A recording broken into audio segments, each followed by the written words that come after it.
Well,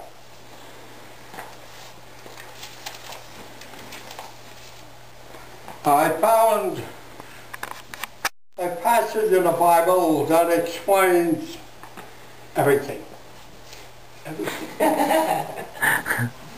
I'm going to read it to you. It's Genesis, the Old Testament, Genesis 3,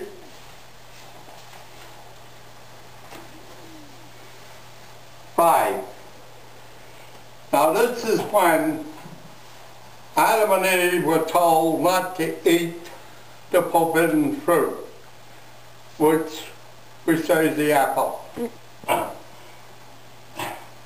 So,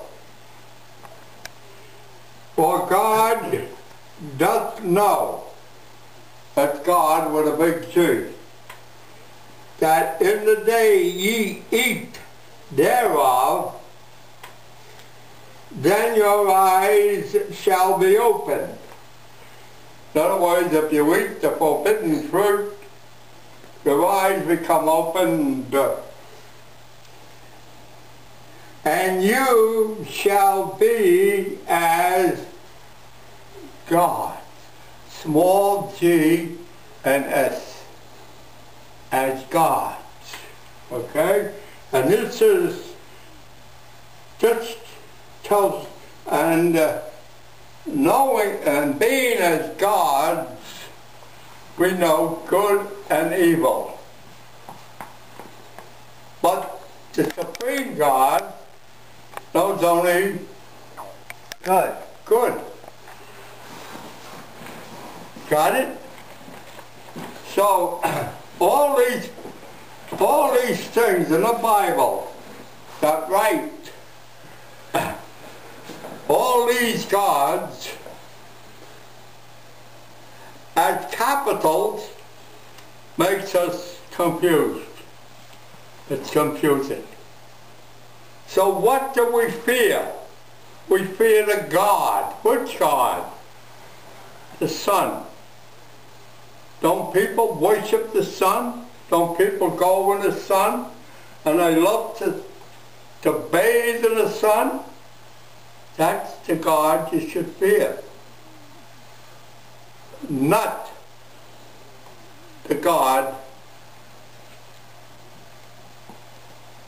or the Supreme God. So,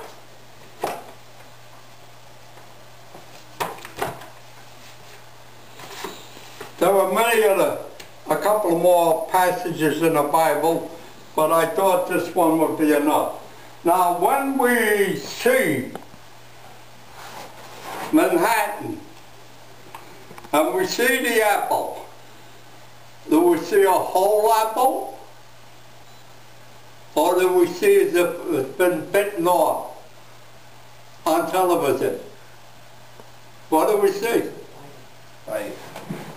That's right, it's been bitten off. The forbidden fruit has been eaten. So the whole financial system is screwed up.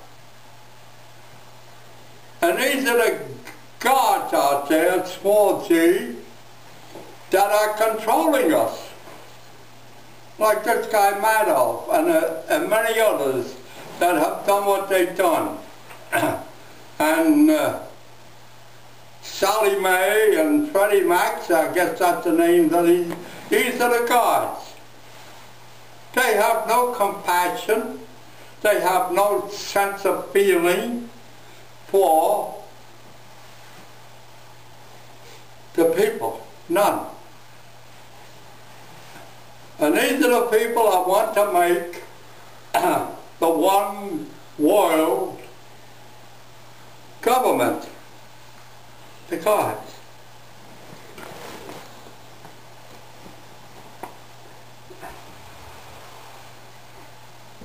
Now, whether we like it or not,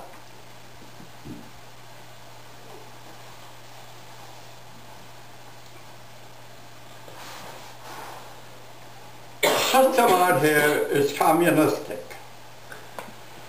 It's from Marx and Engels.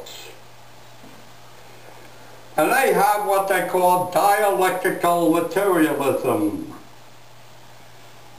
Now, I knew all this a long time ago, but now reading that, and finally this came home to me just a couple of days ago. Now I know what all this means. Now, what is dialectical materialism? It is something that keeps whirling and going and going and going and going and going and going. But in nature, that is normal. What is normal in nature? Would somebody like to answer that for me?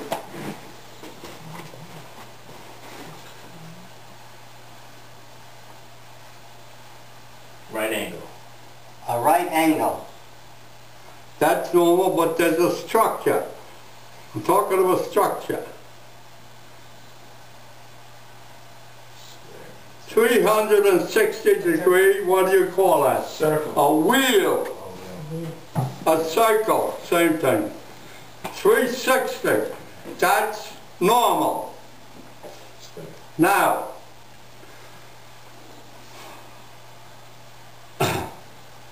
the sun god, I'm going to call it the sun god so we can distinguish.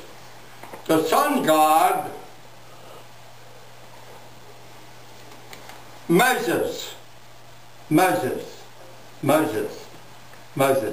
And therefore the sun god is flesh.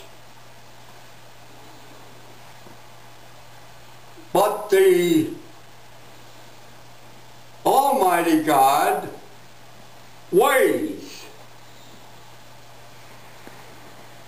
It has no measurements. It weighs.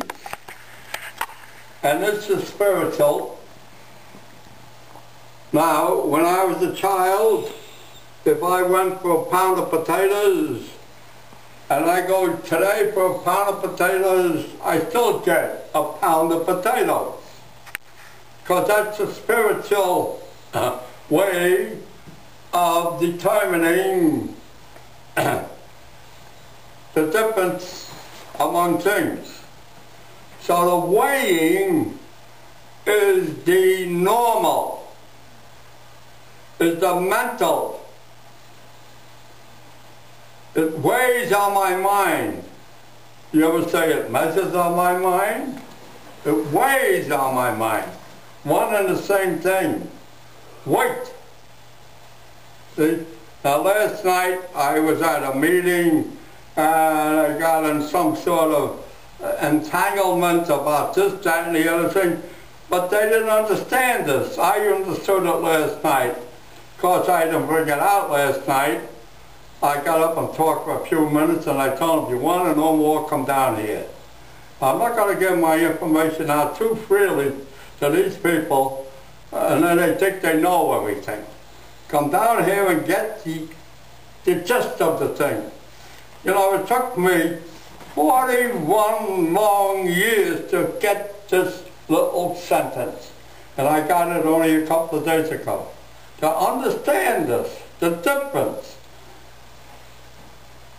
And every time we say Yahweh, it's a four-letter word. But with God, the Supreme, it's a three-letter word. And how do you spell God? 4 letters or 3? See how everything fits? One time my spiritual friends said to me when I was having a reading, well, we like the word God. I never knew what it meant, that they liked the word God. Why did they like the word God? Yesterday morning it came to me, a 3-letter word. But the Yahweh is what they call a tetragrammaton. Tetra means 4. Got it? 4.